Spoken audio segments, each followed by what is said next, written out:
Okay. You just point it in that direction. And then point it to the computer. I don't think I need that, or do I need this? Yeah, you okay, do. this Yeah. is record. Okay. Yeah. I was gonna keep my shirt for branding, but it's freezing in here, so. This for me? That was what he wanted to invest in. So Parker wants to invest in. My toys. Oh, heck yeah. Say it louder. My toys. All right. And then this is the one that won, if you want to say that at the very end. And what was that? What did it win? We're investing. Oh, okay. People Oh, buy cool. toys. That's good. That's great. Hi, guys. How y'all doing? Before I start, man, I just want to pay some respect to some people who came out to support me, and just two brands that are super important. One person's going to be shocked that I say this, but James, I want you to stand up. Ashley Williams, I want you to stand up. These two brands right here are black business owners. They're both concentrated in mental health, physical health, and they are super important to this city. So I want y'all to meet them if you have. You probably met Ashley Williams, but I want you guys to meet James Harris too. These guys do really important work. All right. So yeah, I'm Ajay Brewer. This is Parker. They tagged me with investing, and so I wanted to put a spin on that and talk to you guys about what I do and why I invest and where I invest and why it's important to me. So I'm going to explain to you guys first who we are, who Parker and I are. My name's Ajay Brewer. This is Parker. You want to say hello, buddy? Hi. Here, say it. Oh, okay. I'm 35 years old. I just had a birthday a couple of weeks ago. My little man here is, how old are you, buddy? 5. He's 5 years old. We're both entrepreneurs. Is my grandmother here? Is Betty Brewer here? Okay. So that's my mommy right there. She works with me too. In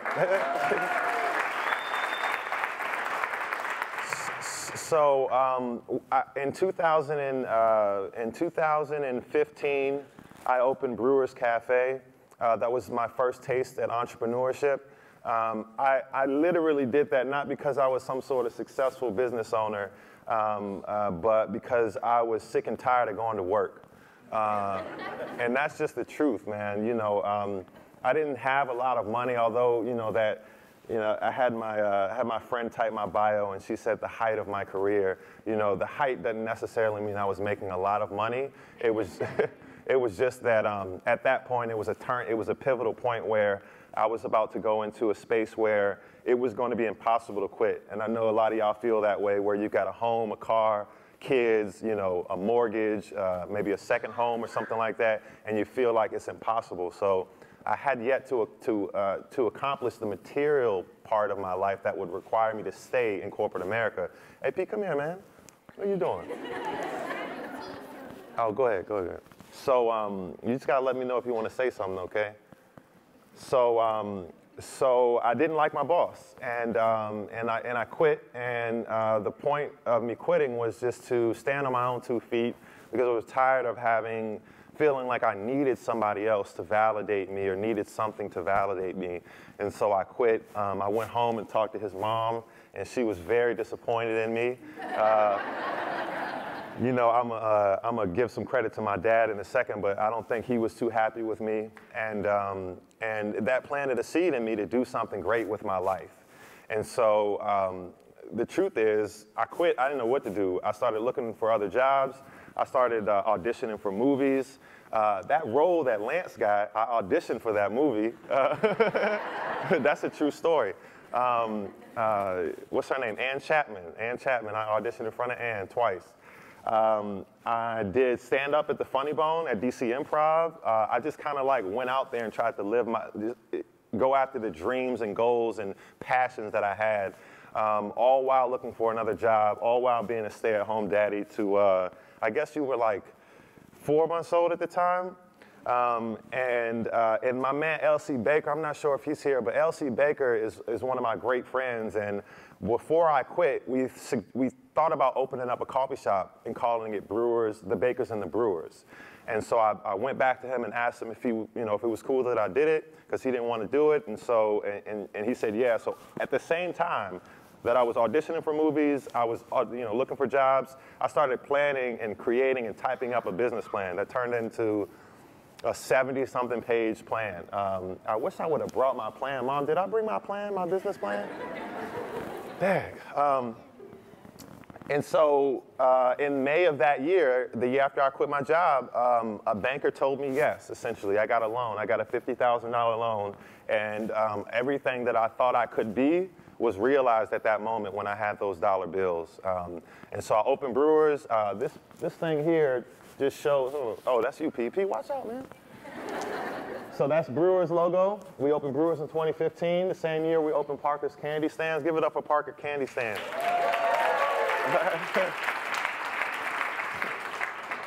He's got 8 locations. He's got one.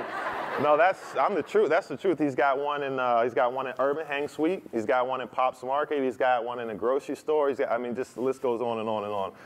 And I'll talk to you about what he's about to do in a few months too.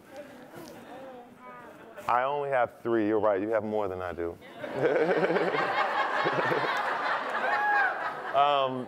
We did Brewer Sessions, and I would love to take credit for Brewer Sessions, but my God, Knox is a genius. I just need y'all to know that.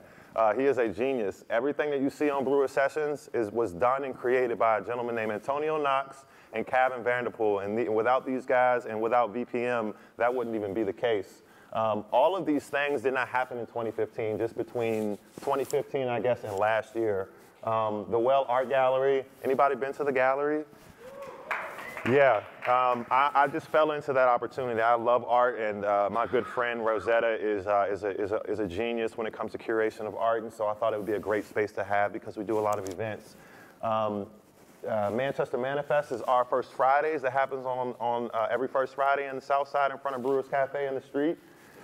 Two Black Dads and 10 Fingers, 10 Toes, those are just those are my dad organizations. Two Black Dads is me and L.C. Baker, and then 10 Fingers, 10 Toes is ran by a gentleman named Travis and myself. We're just big fatherhood guys, you know. And people always ask me why I have so much going on. And, the truth is, it's no different than working a job and having a lot of tasks. You know, that's what I have. I have a lot of tasks, and I have the ability to own those tasks, so I put logos on them, and it makes it seem like it's a lot more than it actually is.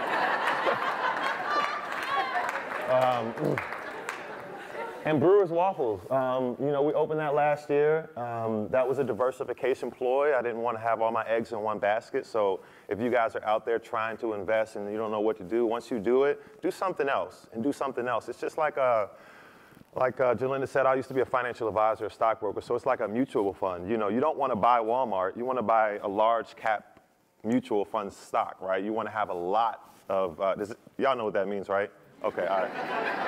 So if you don't know what it means, it is, you can go out and buy Walmart stock or Verizon or McDonald's, or you can buy a fund that has them all in it. And so the logic there is, if Walmart collapses, it's not going to hurt your portfolio that much. So Brewers is, although a marketing success, it is not financially successful. And so it kind of scares me to just have all my eggs in one basket. And Mr. James Harris is actually my partner on both the Well Art Gallery and Brewers Waffles. Pete, come here, man. Are you drawing something? Come here. So this is my why. This is my family. Everybody's not in this picture, but these are a few of my friends and my family. I think I'm very unique in that everybody that is associated with me that I consider a friend for 20 plus years or a family member is from Richmond and lives in Richmond. And it is very unique because, I can't think of any of our close family members that don't live in Richmond. I can't think of any of our close family members that haven't been in Richmond their entire life, give or take a few years. I only could find one good picture of me and my friends, but that's L.C. Baker and Isaac Simmons. And, these guys, they built me. My friends, for better or worse, they either motivate me or they inspire me to stay on the right track. I don't know too many people that can say that because I just don't have any enemies from my childhood. They've all remained very close, and that inspires me to keep going. it is very cool to be recognized by a large group of people that I don't necessarily know that well. But when I go home and Isaac will hit me up and said he saw my post about me speaking today, it does a lot for me because we went through the same struggles. And you know, it's that relatability factor. So I got 5 points for you. You know, it's funny. So Michelle, you asked me to send you a PowerPoint if I had one, and I didn't have one because I like speaking, you know, off the top. And so I went on Canva. Who uses Canva? That's the cheat code. So if you need a flyer done, you don't have to hire anybody. Just go to Canva. Well, this is entrepreneurship. So if you don't have the money, yeah. That's funny. Ooh, yeah, I know, right? This is the wrong crowd to say that in. But use Canva anyway. It's a good program. But this particular slideshow was this young lady's 5 reasons why you should take her out on a Tinder date. So, so as I see this, it's just funny because I think her slide might have said, I have 5 points as to why you should take me out. And it goes into reason 1 and reason 2. So our school, so let me just say this. Everybody in this room is not going to agree with everything I say, okay? So if you want to have a discussion with me about it as to why I genuinely feel the way I feel, you know, please pull me aside and talk to me. Don't go on Facebook and boycott my business or tell me why I said something wrong. Be a nice person, okay? So I just wanted to put that out there. So our schools. This is my opinion. I was born and raised in Richmond. I went to Richmond Public Schools. I went to private schools, and I just don't. And I've been on welfare as an adult when I quit my 6-figure income, and my mother was on welfare. I assume most of my childhood. If she wasn't, my grandmother or my father was, and I'm just a big believer in that foundation. I'm a big believer in social welfare systems, but I just don't like that we put so much energy and effort into the government. I'm a firm believer in the reason why I'm standing here today is not because of the government and not really in spite of my troubles financially as a child or my family's troubles, but because our willingness to persevere through what we went through. And the reason why I support our schools financially, every month I support 2 teachers. Well, Brewer's Cafe supports 2 teachers. And Parker did this bike ride that I'll talk to you about in a second, along with Stay RVA and all the other things that, you know, that I do. I'm going to give you one example around this, okay? So everybody know where MLK is, middle school, MLK Middle School. We call that Mosby Middle School because that's how I grew up, and that's what it used to be called. So Mosby is a brand new school. Anybody know what's across the street from Mosby? The projects. I want you to imagine yourself as a child living across the street from either Blackwell's new school, Huguenot's new school, or the most egregious of them all, Mosby Middle School. And just imagine seeing a new school, walking into the new school. I know from our privileged position, and I'm privileged, so we're all privileged in here. Just imagine seeing that school, walking into that school, walking out of that school, and walking back across the street. It is my opinion that none of these kids care that there's a new school out there. If they can't make ends meet, if their mom is in and out of jail, hell, if their mom and dad are with them, but they make $7.25 an hour, so they work all day long, the last thing they could care about is a brand new school. And so I always hear people talk about how much money school systems need. And I'm going to be honest with you, the school system is a bureaucracy. And it helps the folks that don't necessarily, you know, I don't know who the hell it helps, but you know, Mosby New Middle School, it did not change a damn thing about Mosby's residents. And I think if I'm worried about how the hell I'm going to feed my family, the last thing I need to see is a brand new school. And if I think Richmond or whoever else built those schools gave that money to the families, and then we have to write a check, you know, job training, you know, encouraging, using those financial resources towards getting these people out of poverty would have had such a more lasting impact in these kids' lives. And that's just my opinion, you know, that I think we as a people need to be a little more active and engaged with our school system because the government is not here to save us, and they can't save us. You know, like I said with my family, You all right over there, Pete? So I'm gonna just let that ride, and I'm just gonna end on schools are not bad. I don't believe schools are bad. I think that's ridiculous of an argument. I went to Benedictine. Anybody go to Benedictine? No? Okay, Benedictine is a premier school. And I got friends to this day that went to Benedictine that are struggling. I got friends that went to Armstrong that are flourishing, right? And so it's not the school. It is perhaps more important that their family dynamic is better. So if you're in the streets and your family's locked up, you probably, you don't have those resources. Hell, if you're at Benedictine and your mommy and daddy travel every week for work, and you could do, we was going to parties and they had cocaine in them in 9th grade. And now these guys are addicted to heroin. So this idea that the schools are bad or good or we need to live in a better neighborhood, talk to me about that before you make that decision, because I just think that people are misguided on that. That's my opinion again. Don't boycott me, please.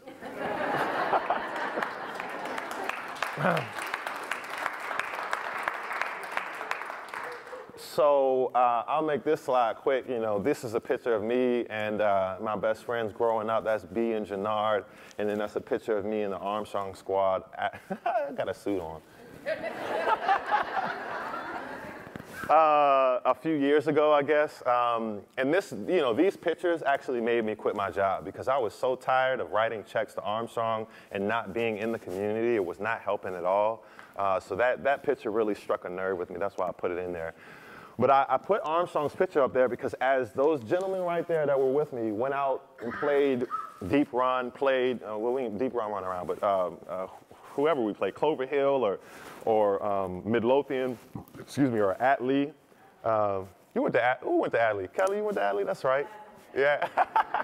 But on our way out there, we were so excited because we knew we got to see some good stuff. There was a true lack of investment in our community. My man, I wish Montrell was here, man. Montrell Brown is a kid. He went to Armstrong. He's from Hillside, and now he has Brown Law and Order. He made the cover of Richmond Magazine one time, like last year, for his lawn care business.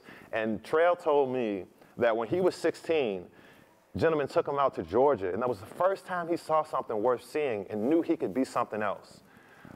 Please stop building things outside of these neighborhoods. I understand that there's an element that we think people get priced and pushed out, but I just need us to really recognize what the kids see and what they need to see. We need to see a nice looking McDonald's, and that's the lowest of the lowest type of food. I hope they're not a sponsor, but,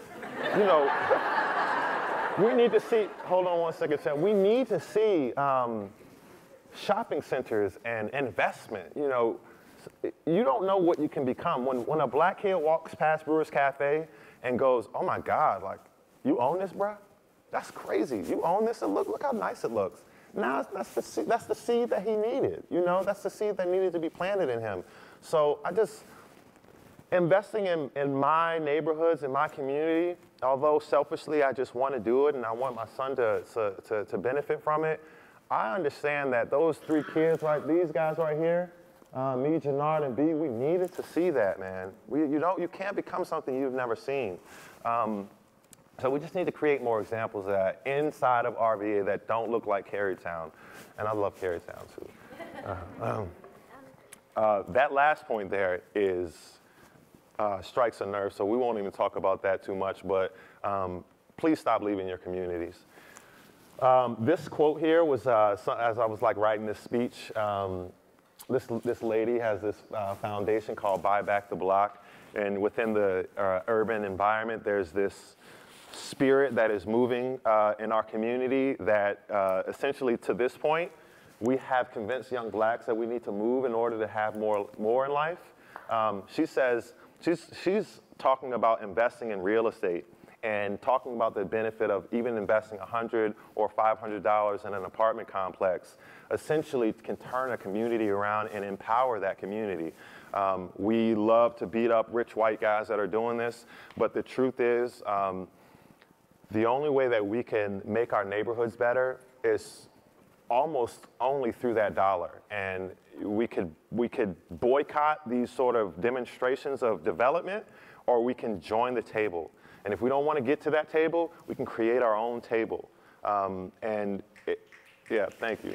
There we go. All right, I'm going to let that Because there's only two things that make me cry. That's my son, and then watching black people like sell out and move away from their communities, and then look back at those communities and talk about who's not doing what for them. That is so irritating to me.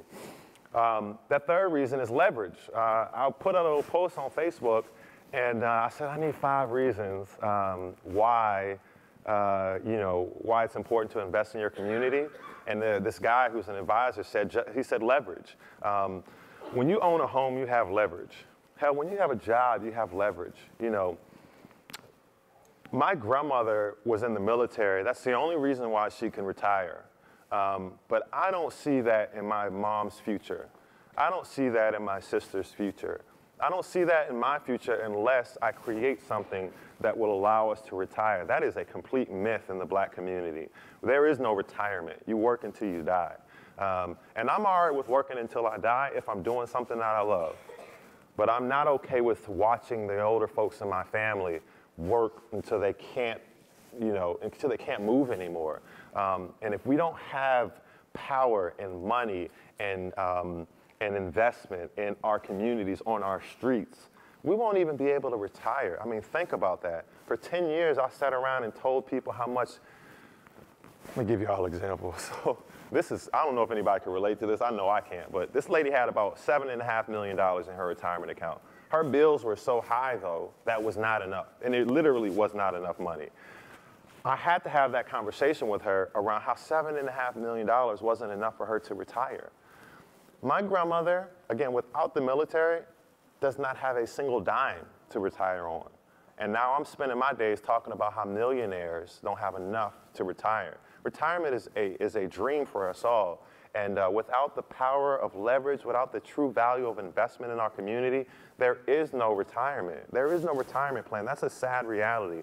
And I want folks to think about that, even in this room, that if you don't invest in yourself, if you don't invest in your career, if you don't invest in money and your ability to leverage yourself to the next level, you won't even be able to retire, which is really sad.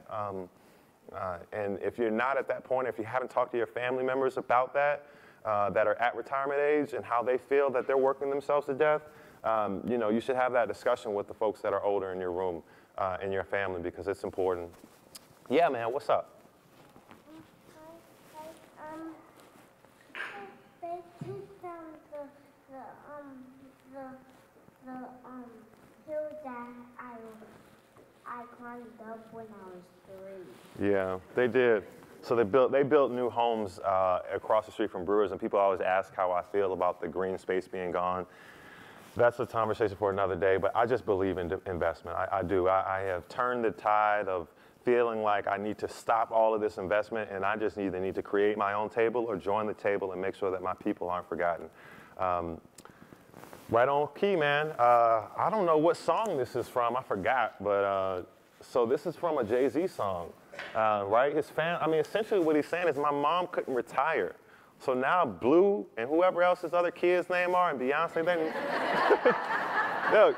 they don't even have, it's not even an option. Like, they can do whatever they want to in life, And generational wealth is something that in my community is lacking. Definitively lacking. Not even by choice, they just don't have an option.